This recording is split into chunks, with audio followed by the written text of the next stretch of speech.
Hello everyone. आज हम business topic का सेकंड पार्ट करेंगे, that is B part, economic activities and its types. तो हम पहले भी मेरी प्रीवियस वीडियो में हम इकोनॉमिक एक्टिविटी का मीनिंग कर चुके हैं और इसके टाइप्स को भी एक अनलिस्ट एक डायग्रामेटिक फॉर्म में हम एक्सप्लेन कर चुके हैं, लेकिन आज हम इसकी थोड़ी डिटेल करेंगे। तो as we all know, economic activities are those activities which helps us to earn money so that we can earn our livelihood। ये वो एक्टिविटीज़ है जो हमें पैसा कमाने में मदद करती हैं ताकि हम अपने लाइवलीहुड को अर्न कर सकें।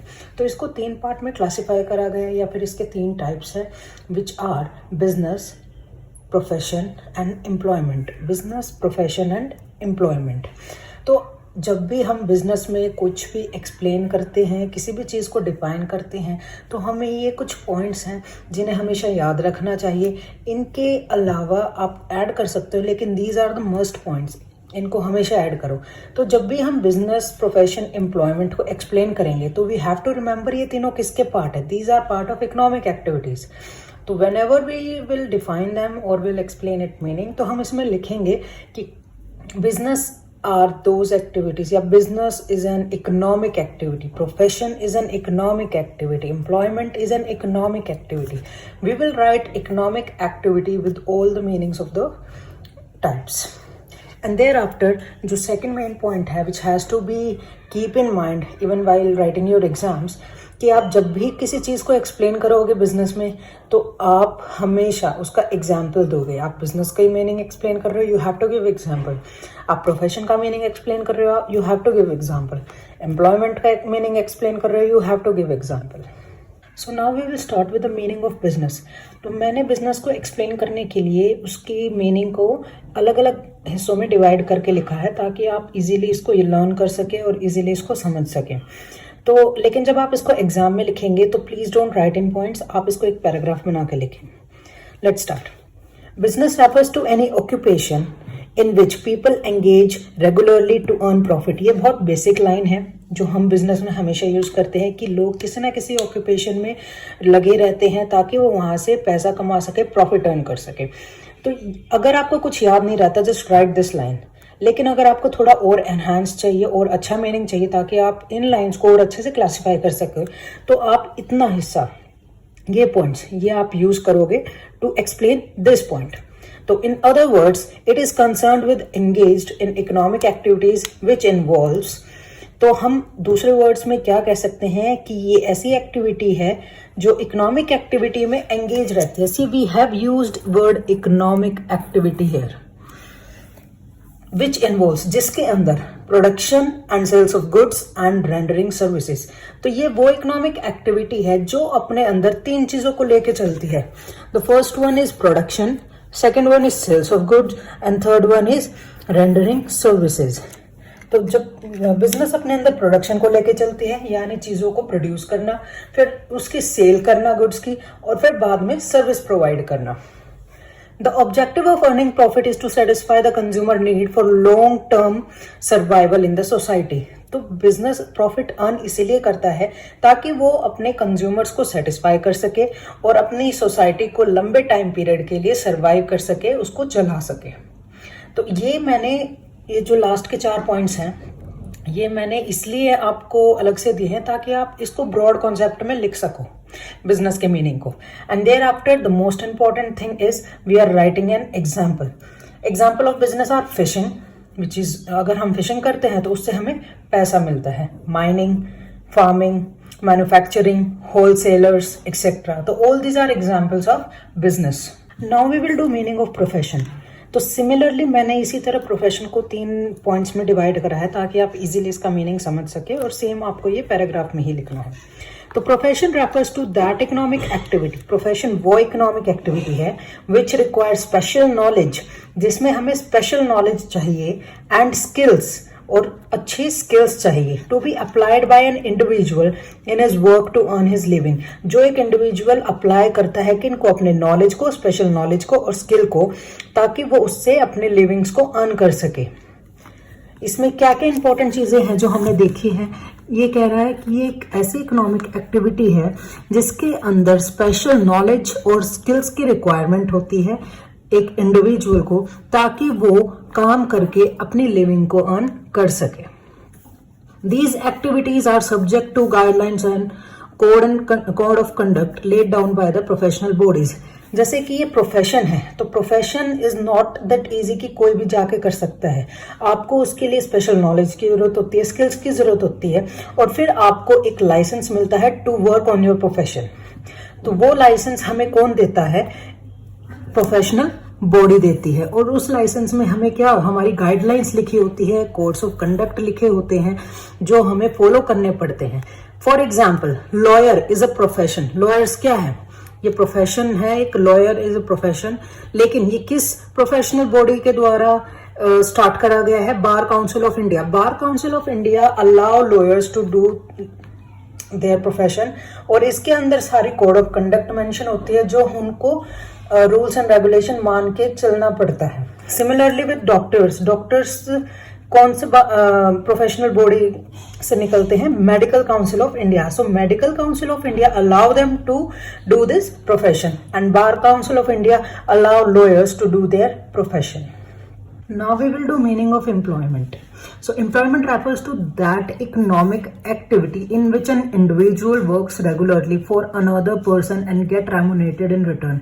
ये एक ऐसी इकोनॉमिक एक्टिविटी है जिसमें एक इंसान दूसरे इंसान के लिए रेगुलरली काम करता है। वो रेगुलरली किसी और इंसान के लिए काम करता है ताकि उसको रेमुनरेशन इन रिटर्न में मिले। Remuneration can be in form of salary और इन फॉर्म ऑफ वेजेस। ठीक है। Then people who are employed by others are known as employees.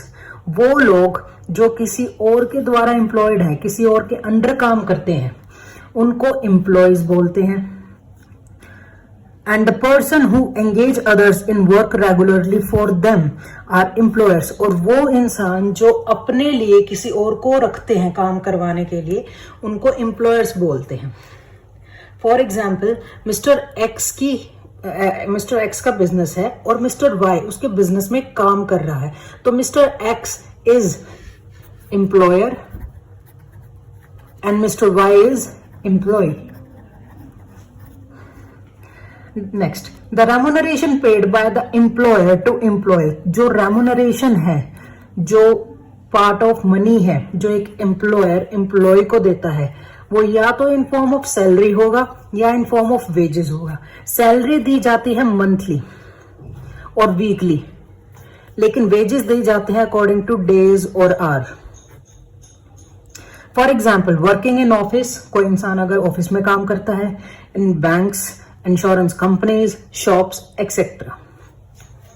Now we have completed meaning of their types, business, profession, employment. अब हम इनमें difference करेंगे। See, difference is very very important according to this chapter, according to 11th class, और ये mostly 99% question पूछा भी जाता है। या तो आपसे बिजनेस प्रोफेशन में डिफरेंस पूछेंगे, या प्रोफेशन एम्प्लॉयमेंट में पूछेंगे, या एम्प्लॉयमेंट बिजनेस में पूछ सकते हैं, या फिर तीनों के डिफरेंस पूछ सकते हैं। सो प्लीज आप इसको बहुत अच्छे से ध्यान से सुने, इनके डिफरेंसेस।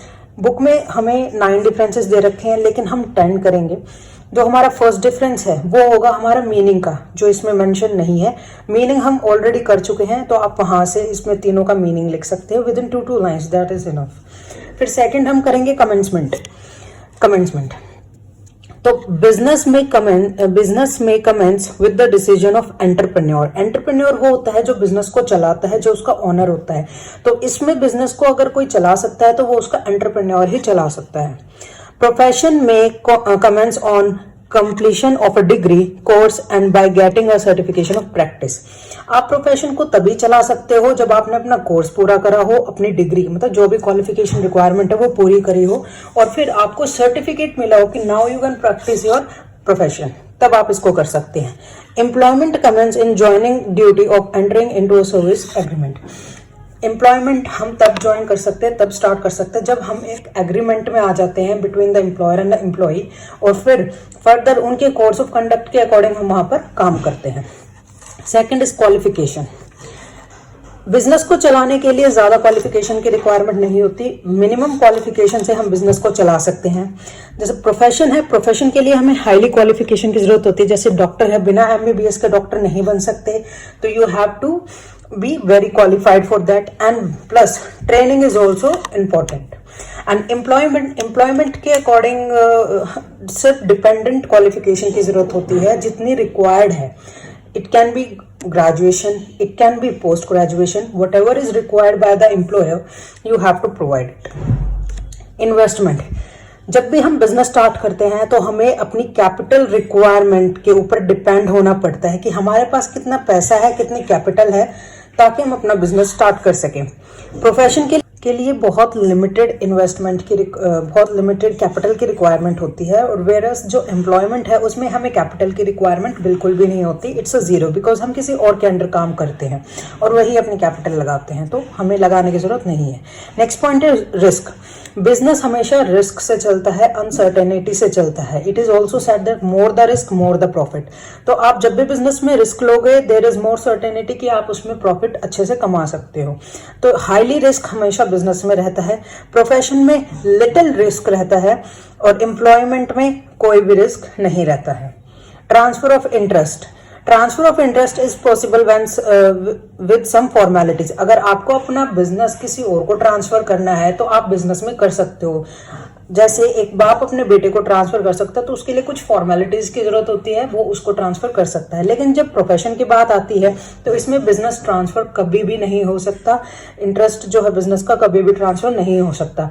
अगर आप डॉक्टर हो तो आप अपने बेटे को डॉक्टर नहीं, अपनी जो प्लेस है वो नहीं दे सकते. उसके लिए he has to do the further qualifications, courses, training, तभी वो डॉक्टर की पोजीशन पे आ सकता है.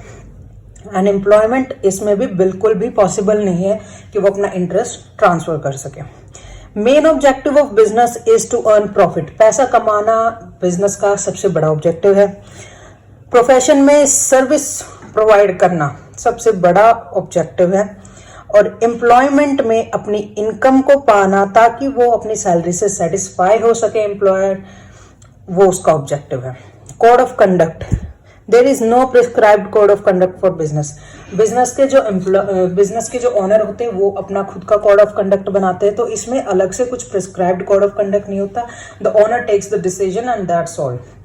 प्रोफेशन में प्रॉपर कोड ऑफ कंडक्ट होता है, एक प्रोसीजर होता है, एक ट्रेनिंग प्रोसेस होता है जिसको फॉलो करना पड़ता है. अगर ये फॉलो नहीं हुआ तो बिजनेस जो प्रोफेशन है वो नहीं चल सकता. एम्प्लॉयमेंट में कुछ टर्म्स एंड कंडीशंस होती है जो एक एम्प्लॉयर साइन करता है at the time of agreement, तो उसको वो कोड ऑफ कंडक्ट फॉलो करने पड़ते हैं. Nature and work involved. It involves production, purchase, sale, exchange of goods and services. Business में हमेशा वही चीजें होती है, जैसे कि परचेज करना गुड्स को, उनकी सेल करना, फिर एक्सचेंज करना गुड्स को, सर्विसेज को. प्रोफेशन में सर्विस प्रोवाइड करी जाती है. It involves rendering of personalised service at special nature. Doctor है, डॉक्टर पेशेंट को ठीक करके अपनी सर्विस प्रोवाइड करते हैं, तो वो एक प्रिस्क्राइब्ड सर्विस प्रोवाइड करते हैं. It involves performing the work at assigned bye the employer. यहाँ पर एम्प्लॉय को एम्प्लॉयर जो काम देगा वो काम करना उसकी सर्विस कहलाती है. रिवॉर्ड्स. रिवॉर्ड्स जो बिजनेस में मिलता है वो प्रॉफिट के तौर पर मिलता है, इन फॉर्म ऑफ प्रॉफिट. प्रोफेशन को जो रिवॉर्ड मिलता है वो फीस मिलता है. डॉक्टर के जाते हैं तो डॉक्टर फीस कंडक्ट करता है, तो वो फीस उसका प्रॉफिट है. जब एम्प्लॉयर है, एम्प्लॉयर को या तो सैलरी मिलती है या वेजेस मिलती है. That will be it's part of reward.